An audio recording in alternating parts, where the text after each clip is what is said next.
Welcome to If the Public Only Knew, the show that pulls back the curtain on what it really takes to build and lead a business. Host Gary Cinderbrandt sits down with some of today's most dynamic CEOs, founders, and leaders to dig into their origin stories, hard-earned lessons, and the missteps that nearly derailed it all. These are unfiltered, no-hype conversations designed to inspire, challenge, and fuel your own journey. Now here's your host, Gary Cinderbrandt.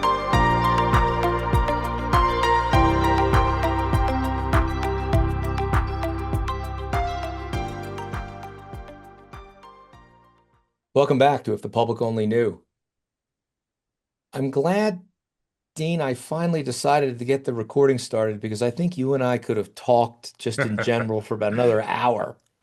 My guest today is Dean Mathews, and as we hear his story, you'll understand why he was such an engaging person to talk to.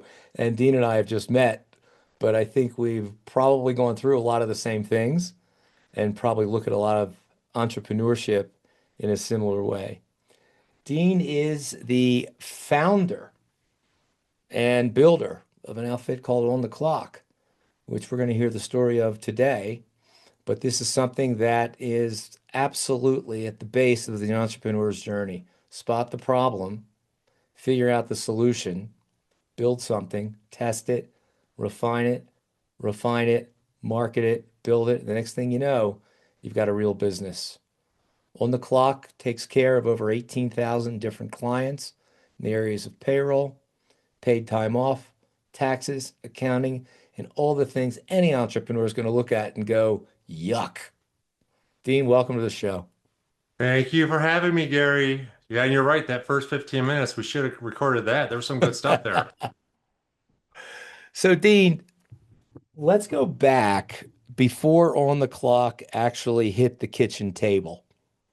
Tell me what you were doing and what you were noticing, let's say in the lead up to going from some other form of income that was supporting you and your family Sure. to moving into taking that jump, which is not without fear and requires literally 125% effort from the outset. What were you doing before OnTheClock? Yeah, so before on the clock, I mean, I'll go back even to my preteen years. I always had this business sense, right? I had these pretend businesses, DCM Inc. is what I called it, and I did five different things before I was 16. None of them were real, of course. They were just imaginary businesses. And I built radio systems and I did weed whacker repair, whatever it was, just different little things. But I always knew there'd be something in business. I kind of knew that. Really started my career right around 19 in a semi-tech world. We were doing some of these industrial solutions for local manufacturing type outfits, and that was not on my own. I was with a company then, and but I had got exposed to some of this programming, and I had some development skills from my early teens. My older cousin taught me how to write C, old school. That's old school now. And I just carried that forward into that job, and I just started realizing, I could really help these customers accomplish their goals. And for some reason, people are always asking me about, oh, what do you think about this? What do you think about this? And I start talking, and they're like, can you do that? And I'm like, well, I can learn to do that. So I always said yes, because I knew I could end up figuring it out. And, this is still in that very first job. And I just started building these solutions, anything they needed. And did that for several years. And then a few years down the line after that, probably early 20s, I went out into my own consulting. So I was a developer, I could write software, but I also like just knew how to build product. It was just in me from birth, I think. And I would go out and I had about a dozen maybe a couple dozen customers here in the Metro Detroit area, and I'd write custom software for them. So whatever they needed, MRP systems, accounting systems, inventory control, billing systems, whatever they needed. And built did that for several years. Learned a lot, got to meet a lot of really great people. Worked up front with the CEOs, the CFOs, worked out back, with the people on the lines or the floor sweepers. Got to work with a lot of different people. But throughout all of that, I always wanted to do something just for me. So here comes the kitchen table story. Sitting at the kitchen table back 22 years ago now, roughly. This is for On the Clock, and just was browsing through some forums, and remember the small business accounting forums, Gary? Well, they're still Yeah, around actually, but I I'm was sure just they are. browsing through there, and I saw this need, and all these people. And feel free to back up and ask me any questions Well, yeah, for this, I Gary. do want to back up because I Yeah, go think for it. that there's there's a little more fabric I need in the story. Writing code in C it's not like it is today where you can sit down with Claude Code and tell it what you want in plain English. No. I mean, you miss one hashtag or one backslash, and the whole thing says, yeah, better luck next time, buddy. And Yeah, there's next time it's 25 like hours 10, of work. 15 minutes away. Yeah. Right. So when I look at this, it's not just writing code in C. I mean, you had to have experience in database, you had to have experience in middleware, you had to have experience in UI and UX. Where did the rest of that come from? The rest of that came from this was pre-internet, right? So Yeah, that was books. I'd go to the bookstore and I'd buy the books, and I had stacks of them, and I just read them. I'd read encyclopedias basically, and just my thing was, I would read the books, I would learn a little bit, I'd apply it. I'd read it, I'd learn a little bit, I'd apply it. It was like a learn, apply, repeat session. okay. And it really, it was books and books and books. I had dozens of them. That's And how you're I learned. running at that point. I mean, you're not running on fast hardware at that point. No, this was really old school back then. So these are like 8086 processors, 8088s. I mean, Floppy disks. yeah, like you're talking about that misplaced semicolon. That was like Yeah, a 10-minute mistake because it took 10, 15 more minutes to recompile your stupid program because of that one missed colon. I feel your pain. I Yeah. completely understand. Um, Good for you. I mean, that's just brute force work. Two attendant questions. Do you have any other languages that you speak besides English and C++? plus Uh, plus? no, I do not. And how One about language. are you musical at all? I am not. I love music. Okay. I love it. But I am not musically inclined. I did try that a few times when I was younger, but it didn't go well. The parts of your brain that can design software are also kind of adjacent to The creative artistic side. and Yeah. creativity. Yeah. Yeah. But then again, you're probably not going to do as well writing a song as you would writing the kind of code you wrote. So you had a Yeah. very broad approach to problem solving, and we're probably in somewhat of a small niche of people that could do that. Yes. Yes. I mean, I think it takes somebody with several, three, four, five relatively strong skills to start something like that on their own. You got to know how to code. You really got to understand how to build product though. When I say build product, I don't mean actually write the code for it. I mean how you put the screens together, where the Yeah. buttons are, how the product flows from one screen or one control to another. That's where the real art is. There's developers all over the place, but building product is the hard part. So more on the user interface side, because you could have the best software in the world, and if it's kludgy up front, people are just going to leave it. Exactly. I went through your website, very inviting, very clear, Hmm. lots of good links you can work your way down to. Um, you built that website on your own? So what you see today has been 100%, almost 100% rewritten as of earlier last year, Okay. or actually, or no, later last year. So everything you see, I originated, but it's been completely gone through and completely rewritten over the last few years. Now, just to geek out a little bit more, are you running your own servers? Are you using an AWS expandable computing cloud? I mean, what are you doing? You've got a No, yeah, lot of we data. definitely on AWS. Yeah, we're on AWS. We have a whole infrastructure team up there. Yeah, we leave that to the big boys, and that's Yeah, that we need uptime. And I yeah, I found that out as soon as I got my prototype running, and an engineer looked at it. He says, all your code is exposed in the console. I was like, what's that? So Yeah. I got an education really fast. Yep. Yes, you So will. that makes a great deal of sense. Um, Looking at the app that you built, do people recognize as they're interacting with it that they're actually interacting with software, or do they just think they're interacting with a website? I think nowadays people just really look at it as a website or a phone application. Um, I mean, I think they realize it's software under the hood, but they really look at it as just a product. That's the way I think about it. Um, of course, there is software under the hood. That's how these things run.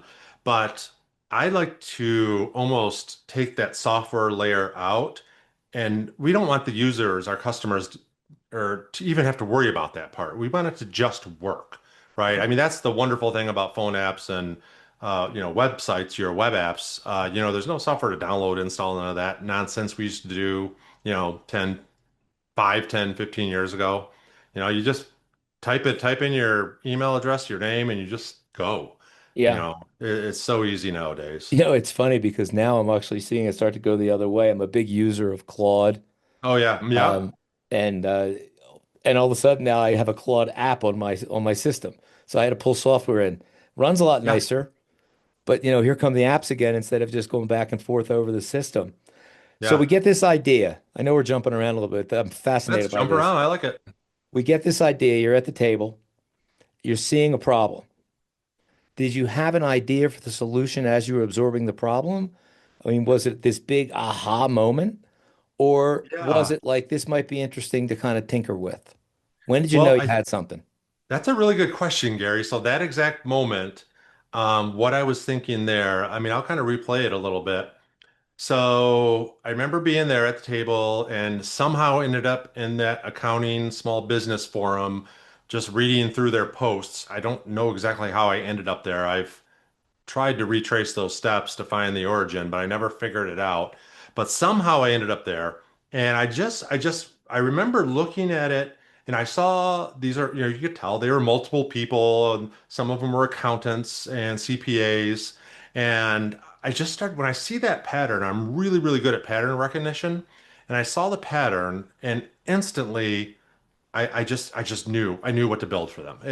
It's one of those things to where I think it's somewhat of a superpower that some people have, where the solution just kind of forms in your head without you even having to think about it. It's kind of cool how it works.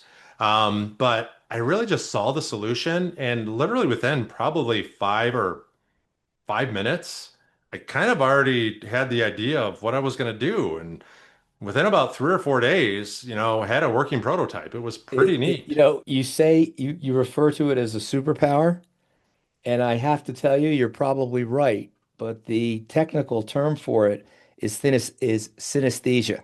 Yes, I've heard that. Yep. And it sounds like that's what you experience. You can experience it in colors, you can experience in pattern recognition where the solution just attaches. It's like it's not even a question. This is it. Yeah. And your body's going, wait, how do I know this is it? And your brain's going, be quiet, this is it. Yeah. So it's an amazing skill to have. I think I have touched on it occasionally. It is a completely involuntary reaction. When you see it, you know it. Yeah. So there could be colors associated with it. There could be tones. It's a fascinating phenomenon in the brain, but I think that's kind of what you experienced. A lot of it, I think, for me is, 100% on your synesthesia. I think I said it right. But intuition, I use the word intuition a lot. Yeah. You can talk to my product manager, Steve. Him and I are always talking about intuition.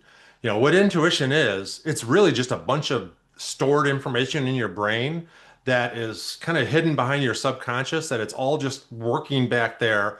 And from all of those years and all of those memories and all of those thought processes, up comes this idea, the solution to the problem.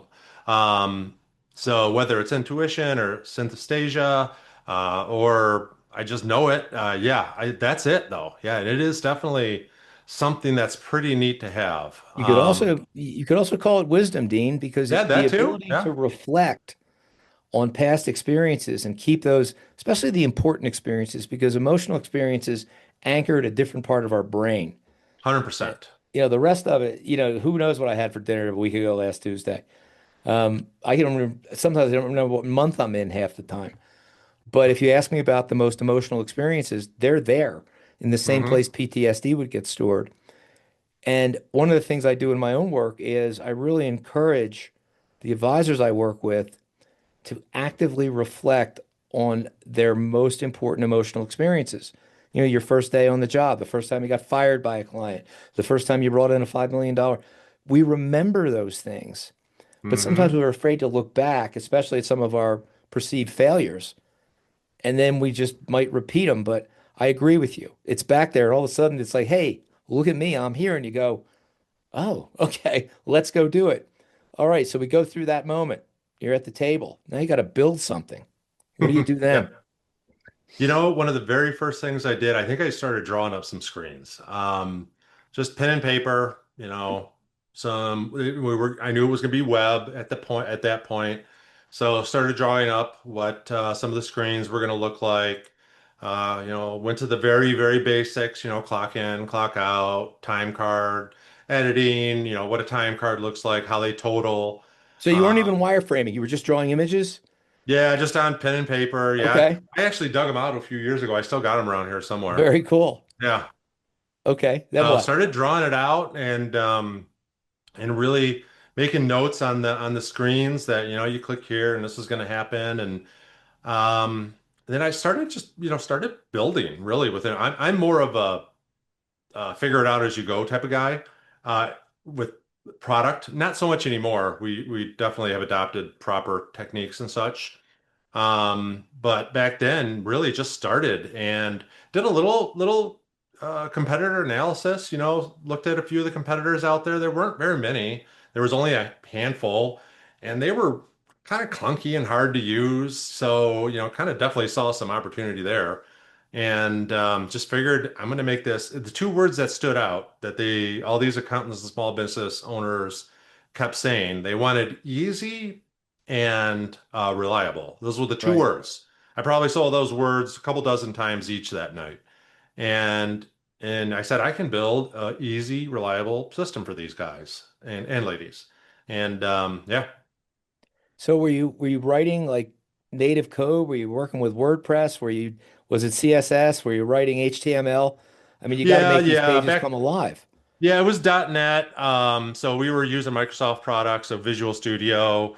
We were doing a lot of HTML. Didn't really use designers back then. I don't think people so much do now either. HTML, CSS, .NET language. We had a SQL Server backend. Um, had AWS wasn't even really a thing back then. Right.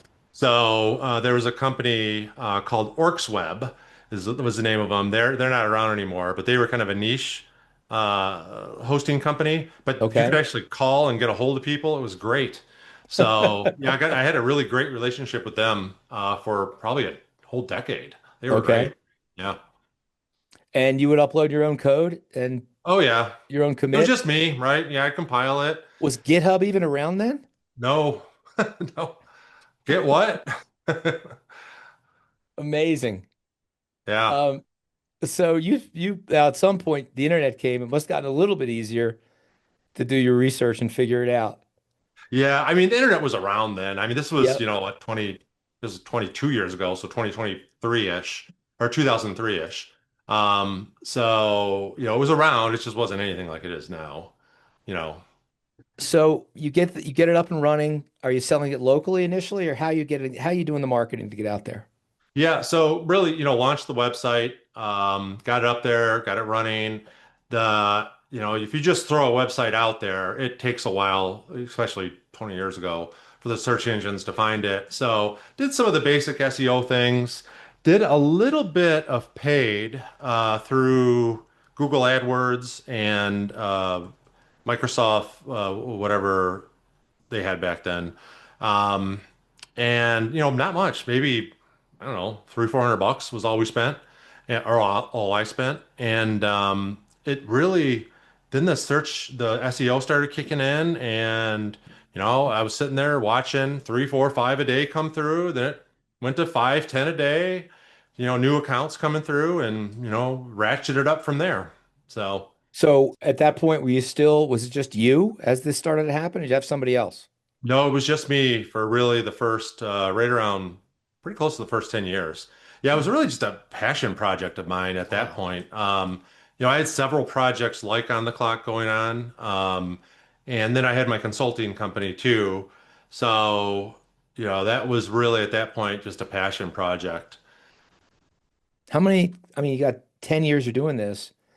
You've got to have some customer service involved. How are you handling that as a Yeah, in the solo very act? beginning, we really it was just me. So really there was no customer support model. It was really lacking, I'll be honest. But we were really small, and might only be one or two a day. So I would do my best to answer them, in the evenings, and I did a pretty good job. But later on, my father-in-law actually he was in IT, and he was kind of retired, so he was looking for some work. So he actually started helping me out a few hours a day answering questions and doing basic support. So yeah, he So helped in the very beginning. at what point did you know that you had to move this from the kitchen table to an office, support staff, programmers, problem solvers, managing the inbound questions, managing the paywall, all the things that go Yeah. into making it a real business? What was that transition like? Yeah, right about 10 years ago now, is when it really got to the point to where I couldn't really ignore it anymore, a little longer than 10 years. Got to be, it was growing, and it was growing faster, and it was growing on its own. And, I had several other businesses, and I still have my consulting company. And I really just wanted to focus on one thing. So really rehomed all of my other businesses and clients. And that's when really focused in on the clock. And that's at that point, my brother Mark was looking to do something, and I asked him. I said, "Hey, do you want to come on board?" He was looking to write apps, and so he came on board into the company, and he wrote our first app. Yeah, right around a little bit after that, we brought on Samantha. She's still with us, coming up on it's coming 10 years now. She's moved her way through the company pretty well, so she's a big success story there. She's a product owner now. And so right around that little over 10 years ago is when we really kind of realized that it took more than just me to run it, and started building the team around it. Yeah. So when you say And product owner, how many products or separate products would you say that you're offering at this point? so we have one product. We are soon to be breaking out. Well, it depends on how you skin it.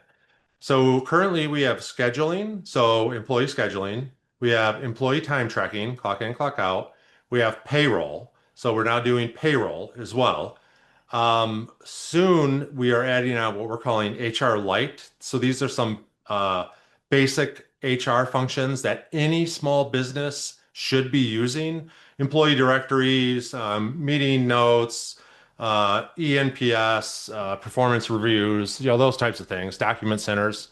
So that's all coming in.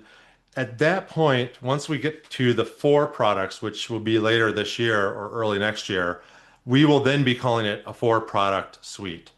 Um, but the position of product owner, which is what Samantha does, is really a term inside of a product team that she owns the product, and the parts of deployment and other elements that she controls. So it's not so much that she owns one product; she actually owns the entire product from a like a deployment state.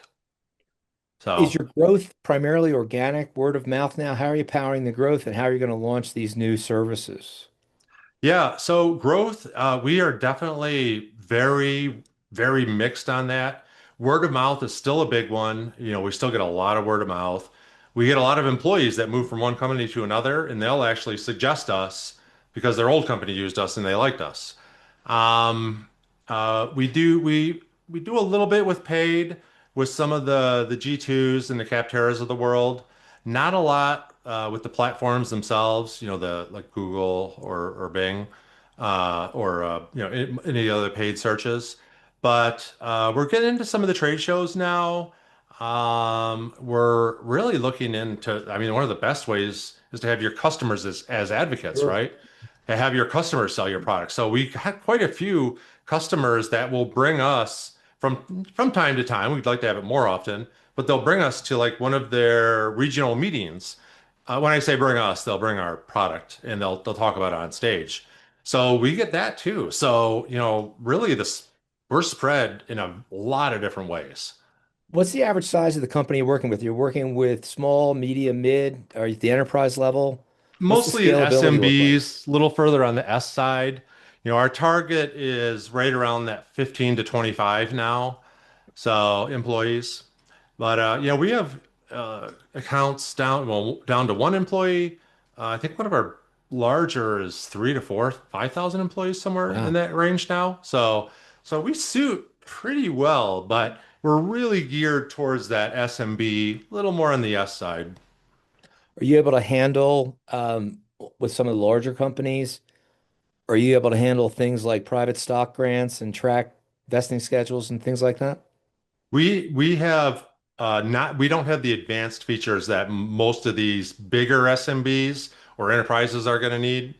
Any of that would be handled in a system separate to ours. I see. Yeah. Interesting. So, So what's next? I mean, you've got this thing growing. It's going to continue to yeah. grow. Um, any more kitchen table sessions ahead for something else, or is You this know, just going the to keep going? The biggest thing we're looking at now is that we're looking to build, so we have scheduling, time tracking, and payroll. What rounds that out for us is what we're calling HR Lite. So the HR Lite there's lots of HR systems out there. Most of our customers, their HR system is an Excel spreadsheet or a Google Right. sheet somewhere. Their records are a file cabinet or pictures of PDFs. Where they're missing a lot of the core elements that an HR Lite type system would offer. One of the things that we're going to be focusing on is the human side of it, right? So there's a lot of business managers out there, but not all of them are leaders. So, in what we've learned in our company at On the Clock, we have basically a 0% turnover rate. We have an extremely good ENPS. Glassdoor is really high. So we have like a really great culture and a really great set of values. And we want to take things that we've learned and the things that I've learned from dozens, if not hundreds of other businesses and start to show our customers how to do that. How to increase productivity, how to have a happier team, which is more productive. Their tenure is longer, turnover is lower. You know, they're happier at the end of the day. They can see that their efforts are actually contributing to the good of the company or to the good of the customer and helping other people. So that's really HR Light, kind of a little more on that human side, though. That's Yeah, kind of where we're going. unfortunately, it's not something you can automate like what you're currently doing. It's got to be kind of a full contact sport. Yeah, we Um, got some ideas. We got some okay. ideas. I'm not Yeah. gonna, I won't sell you short on that. Yeah. This is really, really fascinating stuff. Um, I've worked for large companies. I've had my own. I always worry about things like this. The company I'm trying to build now, the last thing in the world I want to worry about is payroll, taxes, onboarding, scheduling, paying vendors, and the rest of it. I want nothing to do with it. I want to build what Yeah. I want to build. I want to go out and sell it, and the rest of it just fine. That's why you got people like us Yep, who we that's handle what I that want to for do. you. I can do it, but I would be mediocre on a good day. And probably, I mean, I just ended up filing my latest LLC return in Colorado. Of course, I was delinquent, so it cost me an extra $100 to get my Yeah. good standing back. And I hit the send button twice, and I paid him $200. Oh, So nice. Yeah. just Yeah, that's what that I still do. happens, doesn't it? Like enough already. I want to leave it alone. Um, you know, I don't know if you really look or if you've had a lot of experience with other folks, but you're in some rare air, my friend, because the ability to do the tech side, first, the ability to identify the problem and the friction points, the ability to recognize a solution. Well, that's rare. That's rare. Then having the technical skills and the wherewithal to grind through some literally prehistoric methods to build code in Yeah. comparison to where we are now, that's rare. And to turn into a workable business. I mean, I think you take a significant slice off each one of, you know why 1 in 1,000 are going to make it. It's nice meeting somebody that's at 1 in 1,000. Good for you, sir. That's Yeah, super thank you. impressive. No, it's just a huge blessing, really. Yeah. Last question. Yes. You knew at that moment at the table when everything clicked, you knew in your heart, your gut, where your intuition was ever was vibrating, what the potential of this thing was. Oh yeah. But you kind of held it over here for 10 years as a pet project. Hmm. Why? That's a really good question, Gary. I would say during those times, I had probably four, five, six relatively big things going on at the time.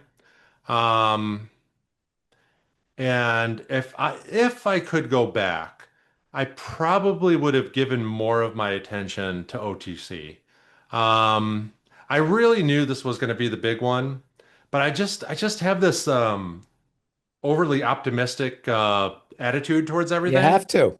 And I contributed probably more of my time to some of these other ventures.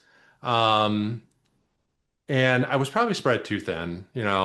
Yeah, so I think over optimism with the other things, I think you're nibbling around the answer. I'm going to take a shot. go for it. Tell me. My feeling is when you get that intuition and you know it's right in your gut, it's not like, oh, let's try this and see if it works. The stakes are way higher than that. So you go all in and you find out it doesn't work and you're like, how could I be so wrong? So there's a hesitancy to jumping off that board, and I understand it. So you go to it, you know it's good, you come back to it, you know it's good, and all of a sudden time passes and you finally look at it and it's still there and it's still doing the same things it always did. Yeah, And I think in a way, and I'm not saying this in any denigrating way, but internally we run out of rationalizations not to take the leap. Because there's yeah. always going to be something else we're going to do. But at the end of the day, you look at it and you go, I have no choice. I have to do this.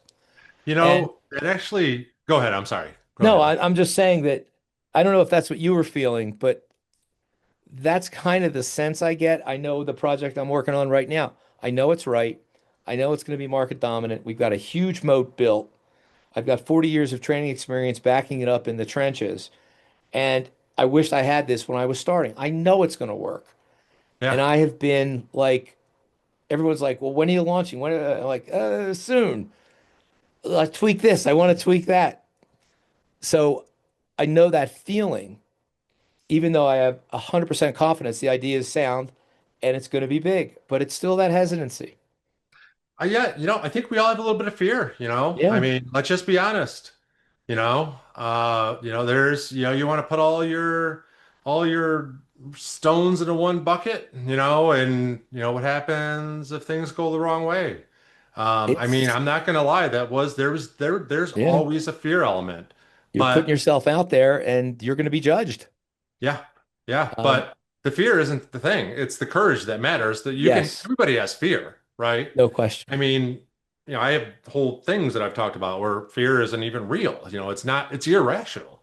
But it's the courage that matters that you can go in spite of the fear, you move right past it and go through it. Last Um, question. Do you recall the first time you saw somebody pay you for this idea? I do. Yeah. What was that Yeah. like? Well, I think it was $2.72 or something like that. Okay. But that was okay. Right. Um, yeah, it was, I think the very first month, the very first payment that ever went through, which would have been back in like 2004. The very first payment was like $2 or something like Right. that. Yep, I do. I should have got a screenshot of it It's like the because I dollar don't. bill up on the wall in your store. Yeah, be like that first dollar, right? It absolutely is. Dean, thank you so very much for coming in and sharing this. This is exactly why I put this podcast together, was to find these stories and talk about kind of the emotional journey that you have to take to literally build something out of nothing, to solve a problem that you recognize up front as one thing, but to design, implement, scale, and succeed is really what it takes. And that's where the hard work comes in. So well done for you. Congratulations.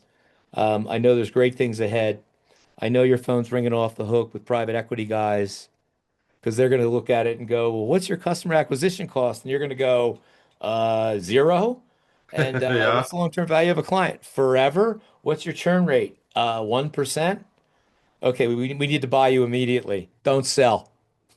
Yeah, no, they're all over the place. They're I vultures, know. that's for sure. No, you are the literally the unicorn story. Because you can increase revenue and you're not increasing costs. And when you get that down, that is true value. But more importantly, you're solving problems for everyday people, which I Yeah, real really, problems. Yep, that's the key. thanks again. 100%. We've been chatting today with Dean Mathews from On the Clock, entrepreneur, all around cool guy. If you have a company and you don't like doing payroll and taxes and all the stuff that takes you away from what you really like to do in the company you built, you ought to look them up at On the Clock. Dean, thanks again. Thank you, Gary. And for the rest of your listeners out there, if the public only knew, click that subscribe button. Good stuff out there. Thanks, Dean. All right, thank you, Gary. Thanks for tuning in to If the Public Only Knew. Don't forget to follow the show and share it with anyone who's ready for the real raw stories behind the business successes. Join Gary next time for another powerful conversation that will leave you inspired and ready to take action.